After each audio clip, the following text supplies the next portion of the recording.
El siguiente programa puede ser visto por mayores de 12 años en compañía de adultos responsables. No contiene escenas de sexo ni violencia.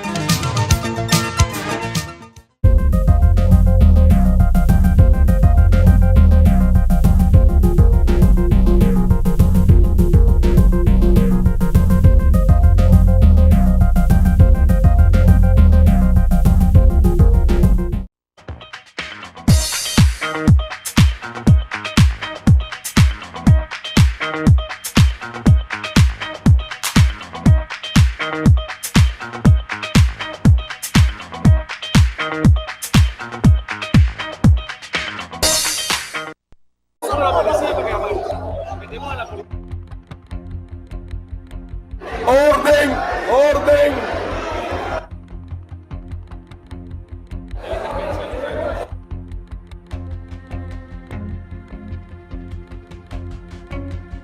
Protección para el secretario. Sí, hay que proteger.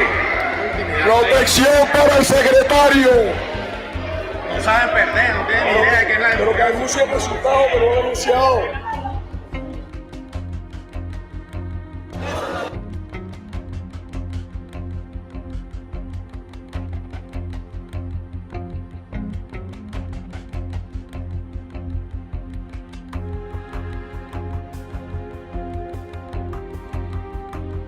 Hacer la aclaración. Señor presidente, tengo un voto manual del senador Cepeda, un voto por el sí del senador Iván Cepeda, un voto manual de la senadora Sonia por el sí. Tengo un voto por el no del senador Guerra. Momento, senador. Del senador Guerra por el no de manera manual. Y tengo el voto manual del senador Edgar Díaz, que pregunté públicamente. Yo dije vota sí y él me aclaró y me dijo voto no. Entonces, así las cosas.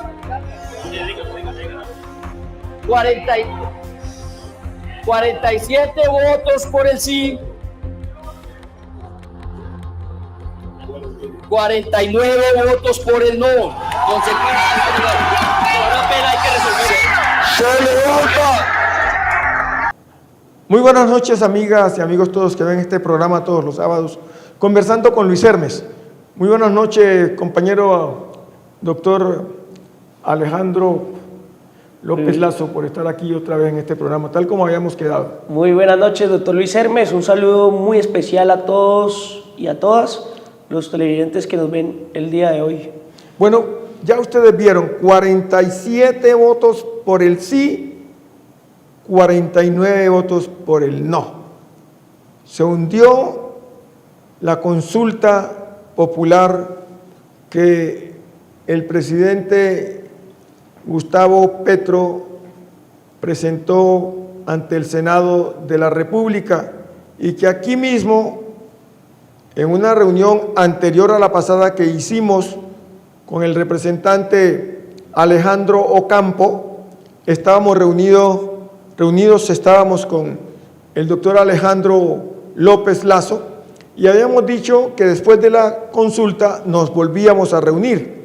Y aunque hoy era el programa para hablar sobre lo del Papa, Habemus Papa, pues ante los acontecimientos de carácter nacional y de interés nacional de los colombianos, pues no podíamos quedarnos tranquilos sin hacer este programa y por eso preferimos hacer este programa y dejar para la próxima semana otro programa interesante sobre Habemus Papa.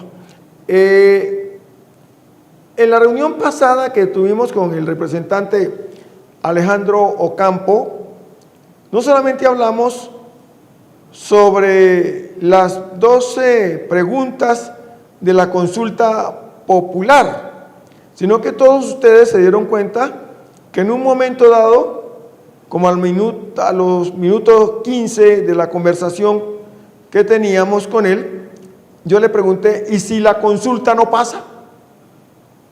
Y se lo pregunté en 2 ocasiones. Nadie tiene nada, porque un sí yo voto no se le niega a nadie, pero cuando llega el momento de los votos es otra cosa. Alejandro, ¿tú cómo viste la situación? Sí, doctor Luis Hermes. A ver, Cuando tú me hiciste la pregunta, yo puse en mi análisis que iba a haber un resultado primero positivo para el gobierno nacional, en el sentido de que comparto el Twitter que sacó esta semana Roy Barreras, diciendo que ganando la consulta en el Senado o perdiéndola, ganaba el gobierno nacional. Claro, el gobierno nacional ganaba porque desde un punto de vista político, el gobierno nacional ahora le dan la razón en el sentido de que hay un bloqueo institucional por parte del Congreso de la República. Bueno, ese bloqueo aparentemente, según el gobierno, siempre ha existido. Yo creo que no, porque algunas de las propuestas de Petro han pasado. Sí, pero fíjese, doctor Luis Hermes, que se nota la contrariedad del Congreso de la República en el sentido de que le archivan el proyecto de reforma, o sea, lo sabotean el proyecto de reforma. Ahora votan que sí para la apelación de la reforma para que pueda, digamos, resucitar la reforma en el Congreso y seguir el trámite. Y por otro lado, la consulta popular, que en las encuestas la gente decía en un 67% que le gustaría ir a votar, ahora le niega la posibilidad al constituyente primario de poder ejercer su derecho a decidir. Bueno, yo creo que hubo una jugada muy matemática en cuanto a los números de senadores que podían estar en el recinto. Había la posibilidad de que fueran 105. Algunos se excusaron por enfermedad, otros no estuvieron allí, pero fue, para los que hemos estado en el Congreso, una votación bien abundante, podríamos decir, del Senado, porque habían 90 y pico de personas votando. Sí. Y eso es histórico, casi nunca uno consigue para una votación simple tanto votación en el Senado de la República. Usted decía hace un rato que si se hacía la consulta, así Petro la perdiera, ganaba, por supuesto. Yo quería expresar que sí ganaba, porque lo que Petro hacía era adelantar, y siempre he venido sosteniendo eso, adelantar las elecciones para Congreso y no tanto las de Congreso, sino de Presidente de la República. Porque Petro ganaba, si ganaba la consulta, con los 13.650.000 colombianos que tenían que votarla, si ganaba la consulta, obviamente Petro ganaba. Pero si no ganaba la consulta, pero perdía por 10 millones de votos, pues Petro también ganaba, porque aseguraría en su canasta 10 millones de votos. ¿Y quién puede tener 10 millones de votos antes de empezar una campaña presidencial? Pues nadie. Petro habría hecho un espectáculo de aquí a Pekín. Y si perdía, pero teniendo 10 millones de votos, la gente votaría con rabia porque le hicieron perder la consulta popular, y con 10 millones de votos en el partidor, con 10 millones y otro partiendo con 2 o con 3, pues es más fácil que este consiga 2 o 3 millones que este consiga 10. Entonces, había una cosa muy clara que permitía que Petro pues gane las elecciones o ganara las elecciones para presidente de la República. Pero ahora bien, ¿por qué se revivió el proyecto de ley de lo laboral? Se revivió por una cosa, porque se aplicó el derecho que se tiene en el Congreso de la apelación, o sea, la instancia superior salió de la Cámara, se apeló, y el Senado tenía la posibilidad y la potestad de la apelación, de decir sí o decir no. Se crea una subcomisión y la subcomisión presenta el informe para ver las razones por las cuales ese proyecto se podía revivir. Y se presentaron dos propuestas, unos que dijeron que no y otros que dijeron que sí. La mayoría votó que se reviviera el proyecto, y al revivirse el proyecto, pues el presidente del Congreso tiene la potestad de ya no dejarlo a la sala, a la comisión que le pertenece, que era la comisión séptima, sino que lo puede entregar a cualquier comisión, a la primera, a la segunda, a la tercera, a la cuarta, a la quinta, donde quisiera, buscando la mayor posibilidad de buscar una homologación con lo que tiene que ver con los trabajadores. En este caso, el presidente resolvió que ese proyecto revivido fuera la Comisión Cuarta, donde la presidenta de la Comisión Cuarta, que tiene 15 senadores, es Mónica Lozano. Esa es una función. Entonces, lo que veo que es muy corto el tiempo, pero podrían, si trabajan ante el mensaje de urgencia y de insistencia, cuando el presidente manda mensaje de urgencia, se tiene que tramitar ese proyecto con urgencia. Pero además, tiene prioridad. Pero además de eso, si hay insistencia, se pone todo, como decimos nosotros, modo avión. No se puede hacer absolutamente nada que no sea para atender ese proyecto que el presidente o el gobierno tiene insistencia. Entonces, ese proyecto se va a estudiar. Me preocupa un poco porque apenas hay 5 semanas. El 20 de julio tienen que terminar.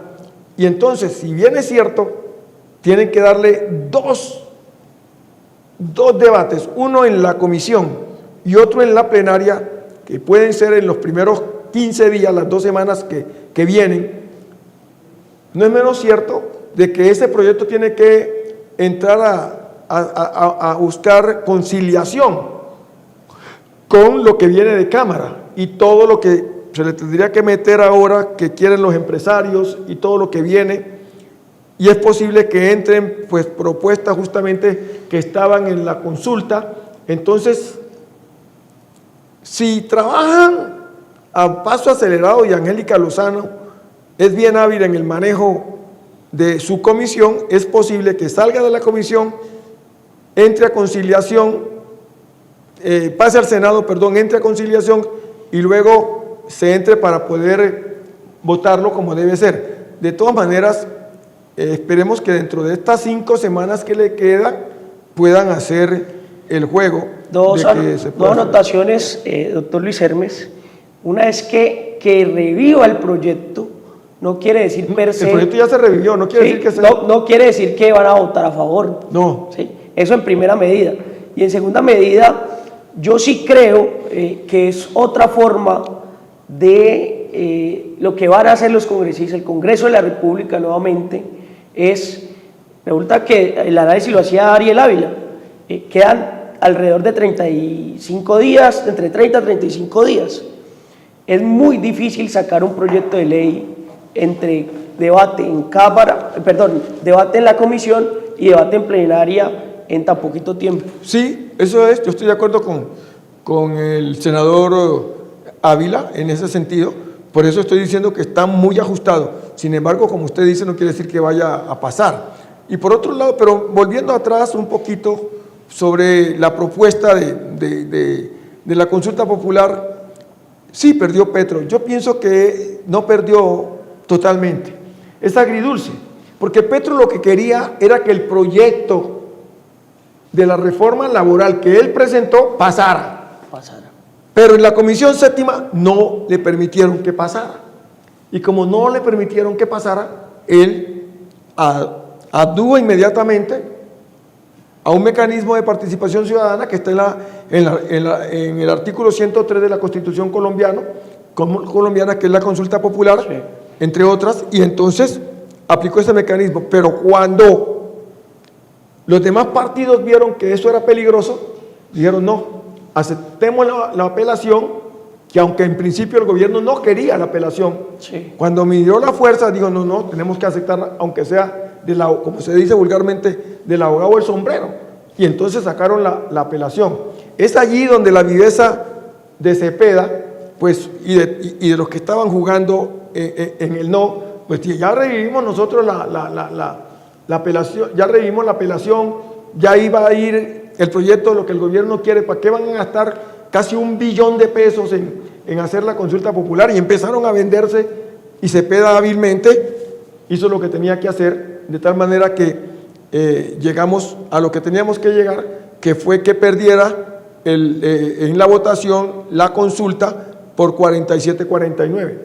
Ahí se habla de que el voto del senador Edgar Díaz, él votó primeramente por el no, pero él sostiene y resostiene que él votó siempre sí, que sí, que él no acompañaba la consulta. Lo que me asalta una duda es ¿Qué pasó con la senadora Marta Peralta, que yo he visto que ha estado muy cerca del presidente y ni siquiera pudo votar? Ella dice que ella estaba en el recinto, pero una vez que aprobaron el proyecto de ley, se salió un poco porque ya estaban cansados, habían empezado desde por la mañana y no alcanzó a votar. Cuando iba a entrar ya habían cerrado la puerta para la votación. Ahora bien, hay otra jugada del gobierno nacional, doctor Luis Hermes, y es que el presidente Gustavo Petro puede volver a presentar la consulta popular.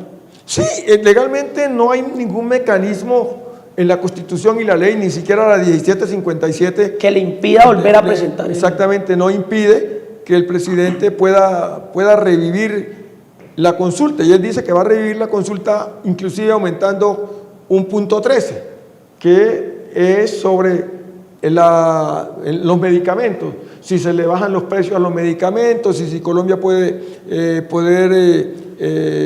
elaborar los propios medicamentos acá. Pienso que esa parte sí está ya, porque yo recuerdo que había medicamentos que eran supremamente caros y que porque la ley mismo ya lo ha considerado, esos valores de los medicamentos los han bajado muchísimo. Entonces no hay necesidad, creo que no hay necesidad de presentar un punto de esa naturaleza. Sin embargo, algunos juristas y constitucionalistas consideran de que ese mecanismo con las mismas preguntas el presidente no lo puede presentar. Yo repito que no hay nada ni en la 1757 que le impida al presidente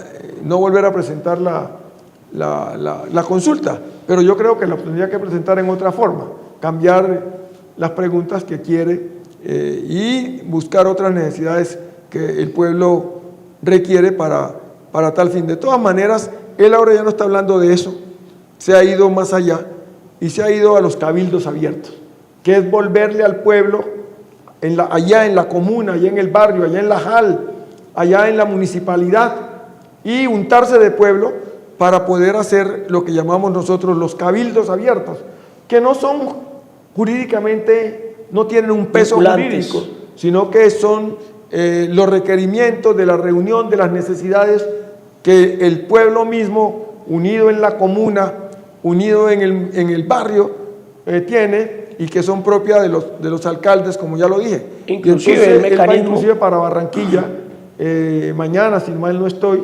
o el lunes, va para Barranquilla para reunirse en la plaza de Bolívar y hacer allí una reunión de cabildo abierto con la gente en la municipalidad de Barranquilla.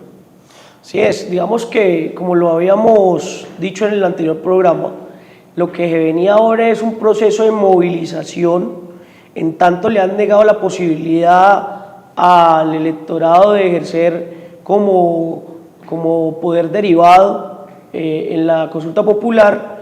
En tanto, Petro ahora su jugada es comenzar a constituir comités, le ha llamado así, populares, congregarse la gente en lo que él ha llamado cabildos abiertos, en un proceso de movilización.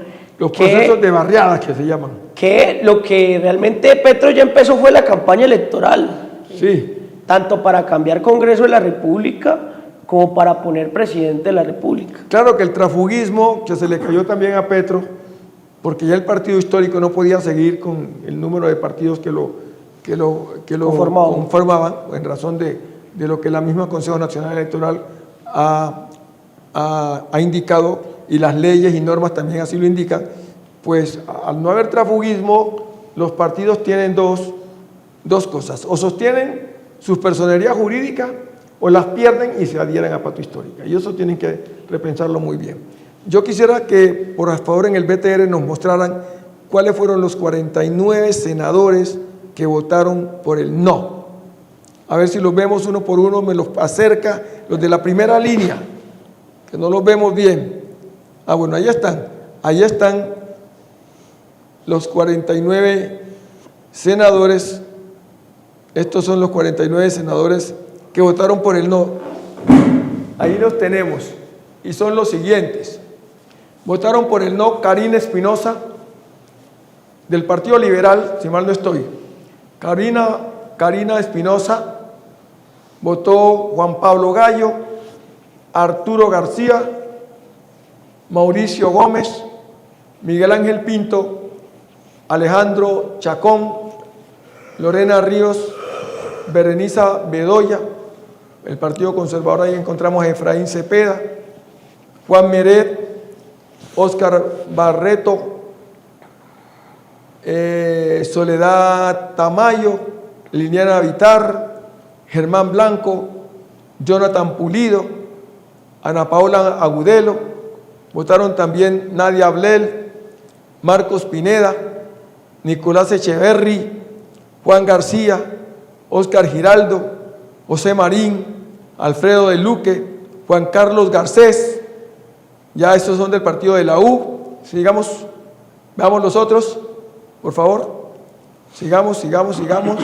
Ahí encontramos a Jorge Benedetti, encontramos a Edgar Díaz, de Cambio Radical, Carlos González, Carlos Farelo, Carlos Jiménez, Carlos Motoa, José Luis Pérez, Antonio Sabaraín, Norma Hurtado, Juan Felipe Lemos, y del Partido Centro Democrático, María Fernanda Cabal, Enrique Cabrales, José Vicente Carreño, José Alirio Barrera, Honorio Enríquez, Paola Holguín.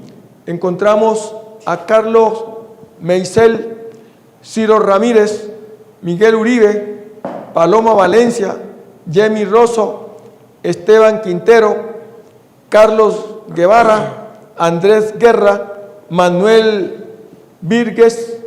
Siga, ahí están los 49 senadores que votaron por el no y que fueron los causantes de hundir la propuesta de la consulta popular presentada por el presidente Gustavo Petro. Yo siempre sostuve aquí que la consulta se podía caer y no existe un mecanismo para poderla revivir en el sentido de que no se cayera. Podía caerse, porque lo que está ahí es un mecanismo de participación y precisamente el Senado de la República tenía que votar por el sí o por el no. El presidente puede presentar otro mecanismo, el referendo o lo que quiera, pero siempre tiene que ir al Senado. Si bien es cierto, el constituyente primario es el dueño del poder, no es menos cierto que a través de la Constitución, con los mismos artículos que construyó, hay un mecanismo que dice cómo se puede el pueblo retomar el poder. Y uno de los mecanismos es el plebiscito, pero nosotros no estamos en esto porque lo que un plebiscito es una cosa muy complicada. Es que el pueblo se revela todo y el pueblo retoma el poder como lo debe tomar y entonces se cambia la Constitución. Pero aquí no estamos cambiando la Constitución. Lo que se quería era que el pueblo mismo dijera si ciertamente esta parte de lo que tiene que ver con algunos derechos laborales que los perdieron en el 2012, los podían recuperar ahora. Y los perdieron precisamente con el señor presidente de la época, que era el doctor Uribe. Así es, doctor Luis Hermes. Una distinción importante de la teoría de derecho constitucional, y es que el pueblo aquí actúa como poder derivado, sí, no como poder originario, que es el caso, no, pues, poder constituyente, que es el caso de la Asamblea Nacional Constituyente. Digamos, esa distinción es importante porque a pesar de ser el pueblo el que va a las urnas a votar sí o no por cada una de las preguntas de la consulta popular, actúa en este caso como poder derivado de la Constitución política. Claro, es que el artículo 3 de la Constitución dice: la soberanía reside en el pueblo y de él emanan las ramas del poder. ¿Cuáles son las ramas del poder? La rama ejecutiva, que es el Congreso de la República, la rama legislativa, que es el Congreso de la República, la rama ejecutiva, que es el gobierno, y la rama judicial o jurisdiccional, que es quien aplica las normas de la justicia para buscar el equilibrio dentro de la sociedad y lograr con ello la sana convivencia para poder vivir en armonía. Tiene que aplicar la justicia con equidad, con rapidez y por supuesto teniendo como guía procesal el debido proceso, para que todo el mundo se le aplique la norma como debe aplicarse, no una para los ricos y otros para los pobres, es la misma para todos, justicia en la misma proporcionalidad del delito y aplicada de acuerdo con los cánones que dictan los reglamentos, en este caso los códigos, que son instituidos justamente por el legislativo, que hace las normas para buscar esa sana equidad y esa sana convivencia. Así es, doctor Luis Hermes. Me parece importante también abordar en este momento, doctor, es la legitimidad hoy del Congreso de la República desde un punto de vista político. El Congreso de la República es la institución más desvalorizada por los colombianos. Tienen un bajo porcentaje de aceptación, en tanto lo que está haciendo también el gobierno nacional es poniendo en evidencia el Congreso de la República, ese poder que hoy desde el legislativo por lo menos no deja ni discutir las reformas. A veces la hunden en las comisiones y no dejan plenaria debatir y hacer los cambios pertinentes que requieren pues las transformaciones sociales.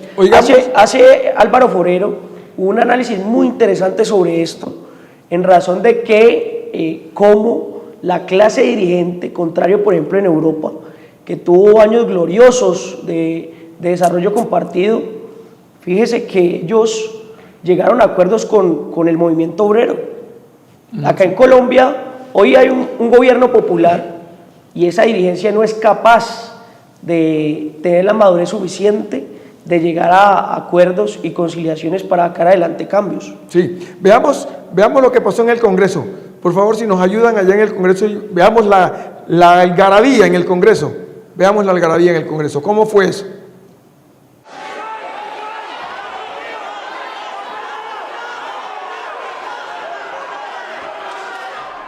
Entre gritos, celebraciones de algunos y amarga derrota para otros, finalizó el debate en la plenaria del Senado, en el que se hundió la consulta popular con 49 votos en contra y 47 a favor. Como si se tratara de una batalla campal, la votación desató el malestar de los senadores afines al gobierno nacional e incluso del ministro Armando Benedetti, que no aceptó los resultados de la votación y aseguró que se cometió un delito. Se cierra la votación y un voto de Edgar Díaz se cambia de sí al no. Y el señor, y ahí está la grabación, secretario, añade un voto más al no. Desde el pacto histórico apelaron la votación. Cerraron la sesión a pesar de mi apelación, que apelé la votación por los votos manuales repetidos que ahí habían. Antes de hundir la consulta popular, el Senado votó una proposición sobre el informe de apelación del hundimiento de la reforma laboral. Con 68 votos a favor, se revivió el debate del proyecto, que no superó la discusión en la Comisión Séptima. Lo que sí es que tenemos que trabajar para que salga del Congreso una reforma laboral que piense en los millones de trabajadores colombianos que todos los días se esfuerzan por salir adelante. Que el presidente del Senado tendrá que definir a dónde va la reforma laboral revivida, a qué comisión. Y ahí la comisión la discute, la aprobará con los cambios que ellos crean que sea necesario y pasa a la plenaria del Senado. Para eso tenemos 20 días. El presidente Gustavo Petro incitó a los colombianos a reunirse en Cabildo Popular y tomar acciones frente a esta decisión.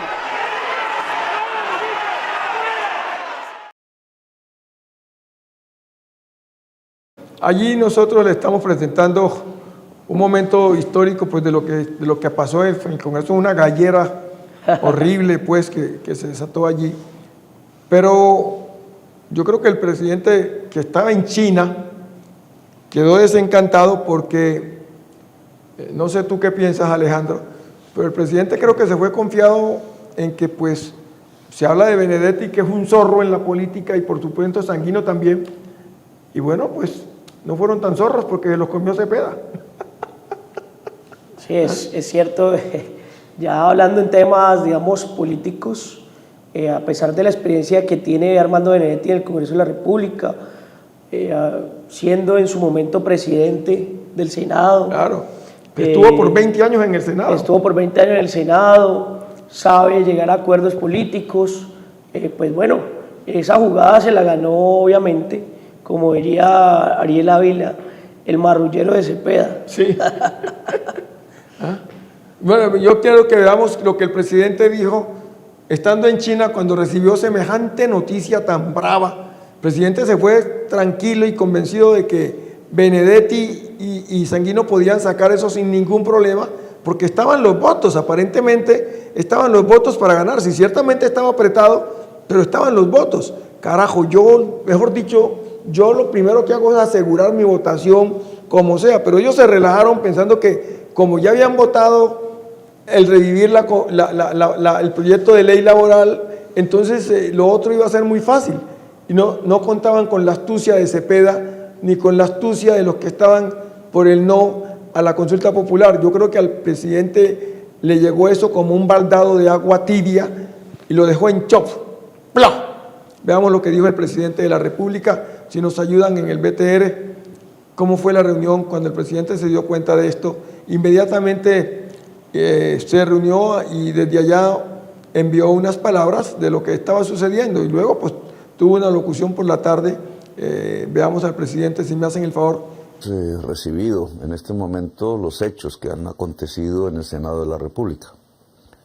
No nos sorprenden, quizás era esperable, tenía cierto optimismo, con mucha generosidad como jefe del Estado, pedido, explicado, discutido a través de cartas, de la palabra hablada, a la clase del gran capital en Colombia, a los que han concentrado la riqueza en Colombia, que después del estallido social, después que 11,5 millones de electoras y electores deciden dar un mensaje a esa misma clase, que es el momento de un acuerdo, que es el momento de una mejor justicia, que en el país más desigual de la tierra, el más improductivo, el de la jornada más larga, en donde se conculcan derechos establecidos por la Constitución, bien se puede hablar y acordar como una especie de tregua, un mejor vivir para las colombianas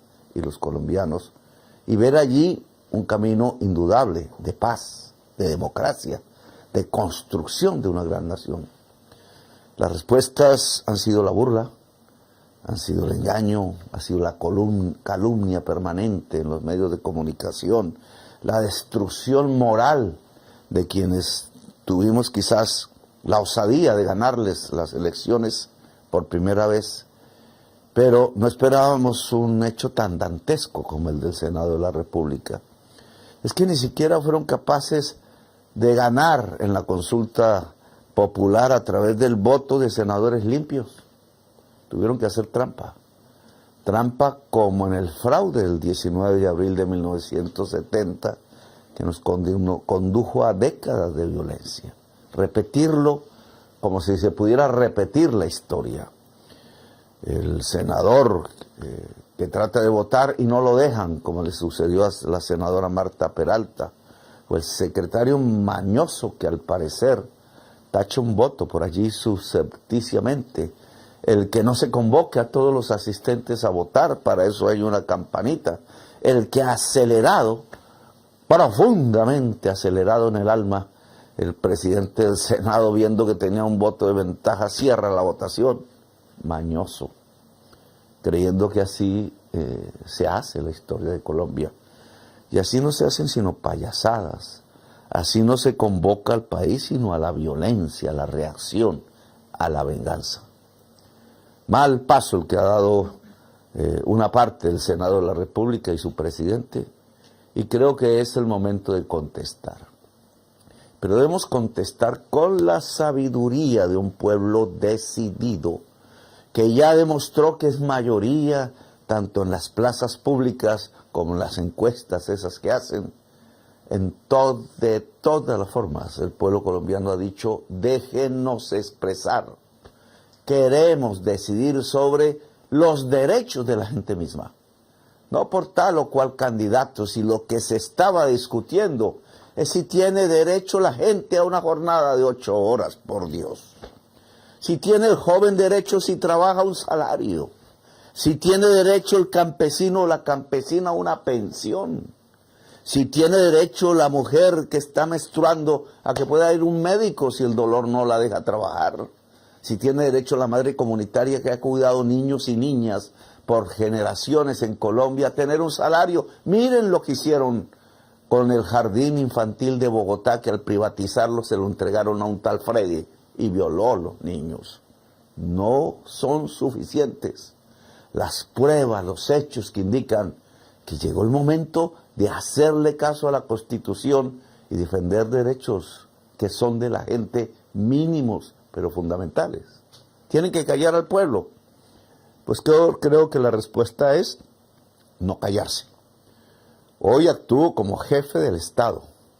Le ordeno como jefe de las fuerzas militares y policiales de Colombia no levantar un solo arma contra el pueblo. Es una orden de su comandante.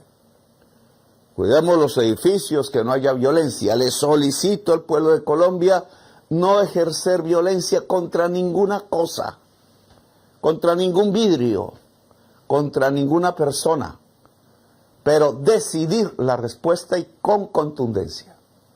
Y para ello los convoco y las convoco bajo la espada de Bolívar, que ese día dijo, nos lo señalamos como la guía de nuestro movimiento, movimiento de la ciudadanía toda, movimiento de la República de Colombia, porque la base de la República es el pueblo, a reunirnos en cabildo abierto en todos los municipios de Colombia, en la plaza, en donde puedan, si llueve, bajo el techo del Consejo Municipal, para esperar y tomar decisiones, para debatir en asamblea permanente.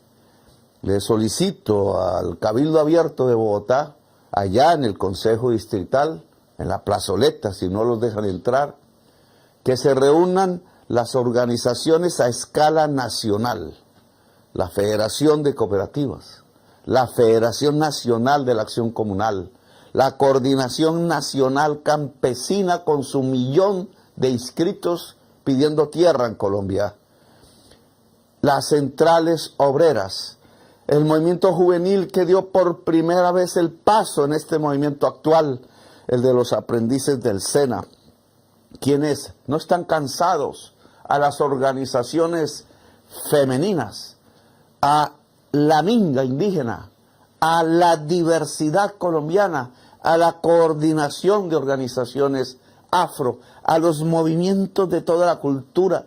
En el referendo que estábamos proponiendo había una pregunta sobre si el artista podía tener pensión. A la diversidad colombiana allí para que propongan y todos los cabildos municipales discutan si se aprueba o no las propuestas que el mismo movimiento popular debe lanzar. Tenemos unas, pero le corresponde al pueblo tomar la decisión. Este es el momento del pueblo, lo dijimos. Llegó la hora del pueblo. La respuesta a la corrupción y al fraude dentro del Senado será tranquila, será alegre, no ejercerá violencia sobre nadie. Ojo. Trata varios temas que son importantes, que vale la pena aquí que con Alejandro los miremos. Primero, él habla de la situación que correspondió al M-19. Sí. Él habla de lo que ocurrió frente a las elecciones del año de 1970, a través de la cual Gustavo Rojas Pinilla, quien había sido presidente en el 57, del 54, 50 y 57, perdió la presidencia, tuvo que salir del país, y luego que se logró hacerle el juicio y no se le encontró, no se lo condenó, fue candidato para las elecciones 70-74. Se expresa que estas elecciones fueron prácticamente robadas por la por la institucionalidad del gobierno de turno, que era liberal, y que entonces de allí se dio origen al llamado M-19, que su primera obra fue el haberse robado la espada de Bolívar, que justamente el 1 de mayo el presidente Gustavo Petro la mostró al pueblo colombiano diciendo que gobernaba con la espada de Bolívar, es decir, un simbolismo por medio del cual expresa que el movimiento, si bien es cierto en el año de 1970 se le robaron el poder al pueblo, pues recuperó el poder del pueblo, y por eso hoy habla también de que una vez que no pudo pasar su consulta popular en el Congreso de la República, en el Senado, para ser más específico, el presidente alude a la espada de Bolívar, diciendo que toma otra vez la espada de Bolívar, que es un simbolismo, y bueno, se abren cabildos municipales para que el pueblo se exprese. Pero como ya lo dije, los cabildos no tienen una aplicación jurídica, sino que los cabildos se reúnen para estudiar las circunstancias de problemas que está viviendo la comunidad.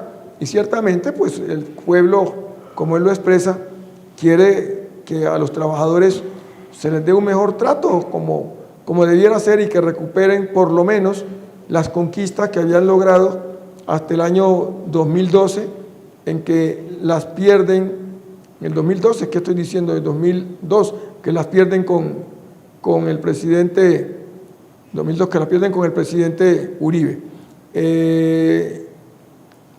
Yo diría,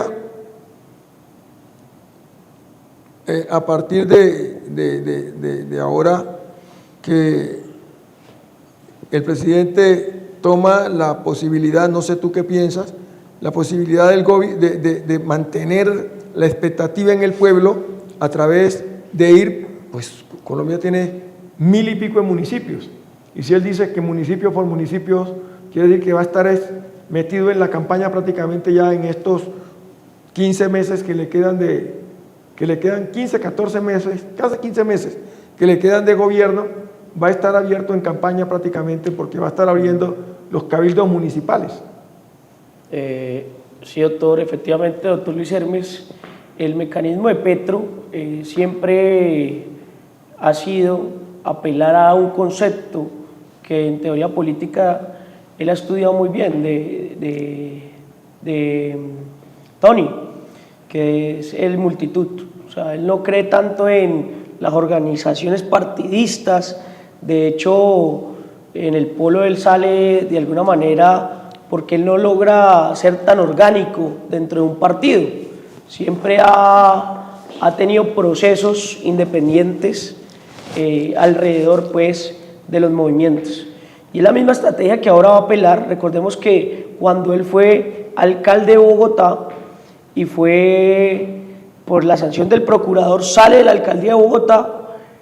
No sé si tú recuerdas, doctor Luis Hermes, comenzó a ir plaza por plaza, inclusive acá en Cali estuvo en la Plaza de San Francisco, hablando de asamblea constituyente, ¿sí?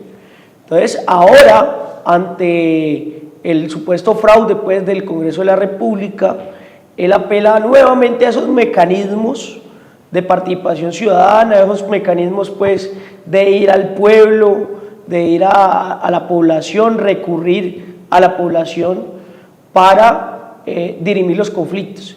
Y de alguna manera esa es una ventaja política que tiene una consecuencia obviamente electoral. Sí, yo pienso que de alguna manera el presidente ha iniciado su campaña presidencial. La otra pregunta que viene: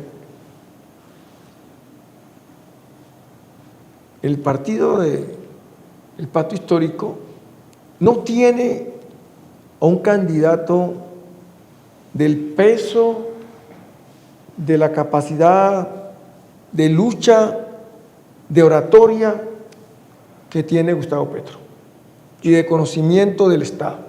Porque es que Gustavo Petro tuvo como 20 años en el Congreso y aparte de haber estado en la guerrilla durante un tiempo muy largo, pero antes había sido alcalde también cuando era muy joven. Concejal de Zipaquirá. Y también fue alcalde. Claro, del municipio más grande de Bogotá. ¿Ah? Fue alcalde y fuera de eso fue alcalde de Bogotá.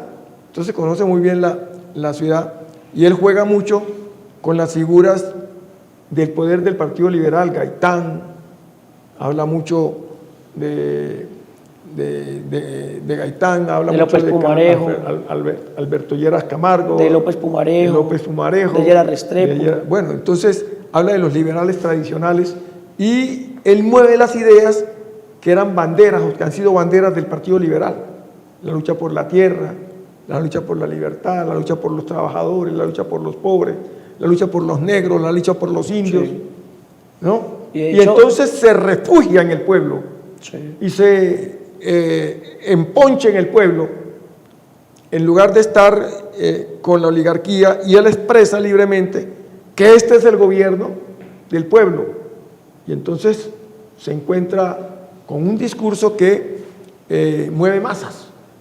Frente a ese hecho, y lo que estamos diciendo, que para nosotros, así como usted lo ve, para mí también es lo mismo, la campaña presidencial la arranca Petro por cualquier lado, pero entonces, si bien es cierto en este momento, si hoy hicieran una encuesta, porque las que ya conocemos de Guarumo, del Centro Nacional de Consultoría, etcétera, siempre Petro está por encima con un 35%, 37%. Si Petro sostiene un liderazgo, pongamos del 40%, Petro pone presidente, así es en cuerpo ajeno, y le voy a decir por qué. Porque si Petro tiene el 40% de la votación, puede tener libremente aproximadamente unos 10 millones de colombianos que estarían siguiendo a Petro. Y en el eventual caso que no 10 millones, póngale 6 millones. ¿Qué partido es capaz de reunir 6 millones de votantes para presidente de la República? ¿El Partido de la U? No. ¿El Partido Liberal? No. ¿El Partido Conservador? No. ¿El Partido Cambio Radical? No. Y estamos hablando de los partidos. ¿El Partido Centro Democrático? No. Los partidos están partidos. Y nosotros encontramos un bloque en la derecha, donde está en forma aparentemente aislada Vicky Dávila, está Uribe de Turbay, está La Caballo, está La Holguín, por decir algunos, en el Centro Democrático.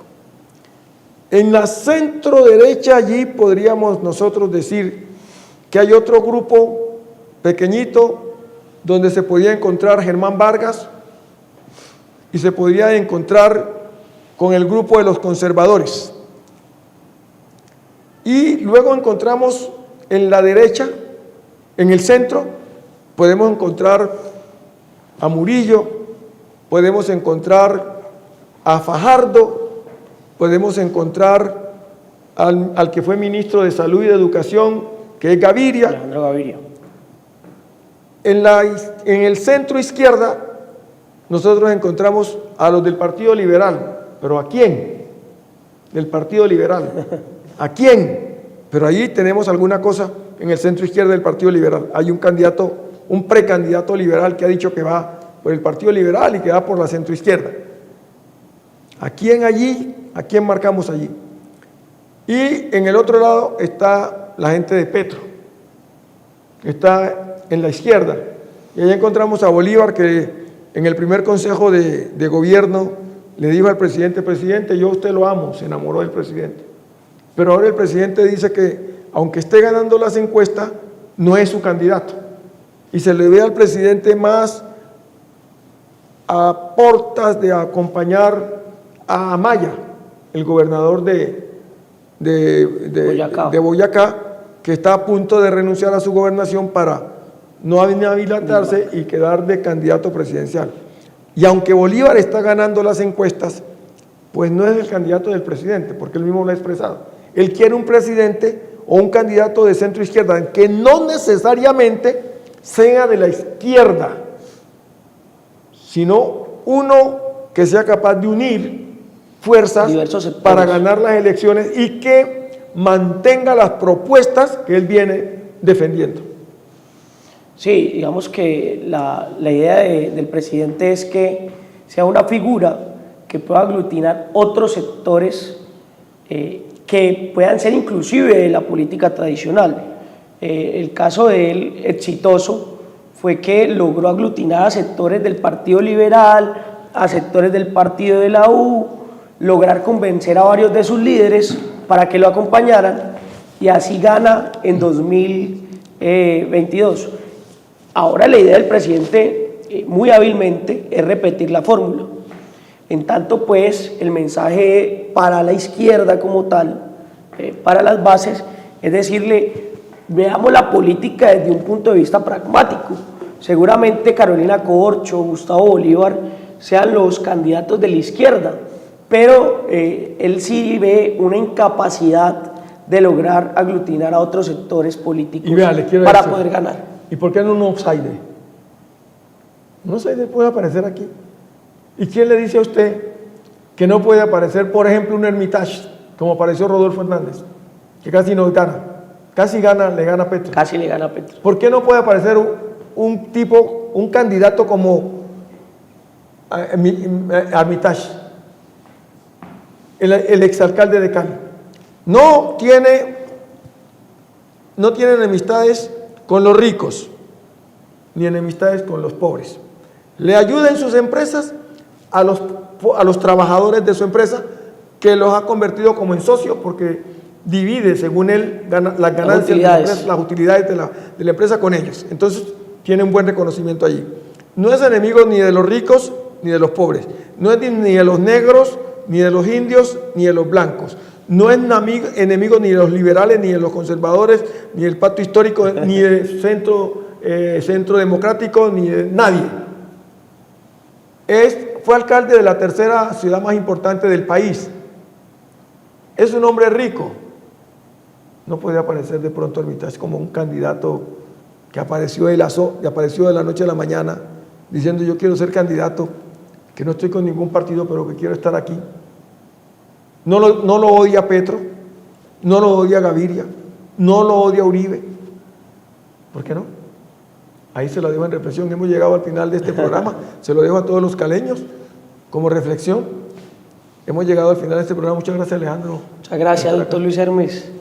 Un saludo muy especial a todos los televidentes. Muy agraciado de estar nuevamente en el programa. Bueno, y hemos llegado al final de este programa. Muchas gracias por escucharnos. Usted tome saque sus propias conclusiones, y amiga y amigo, si usted no sabe dónde está su hija, su hijo, empiece a preocuparse. Porque por no saber dónde están nuestros hijos, se está volviendo complicada esta sociedad. A esta hora, usted, señor padre de familia, señora madre de familia, sabe dónde está su hijo, su hija, empiece a preocuparse. Muy buenas noches y hasta el próximo sábado.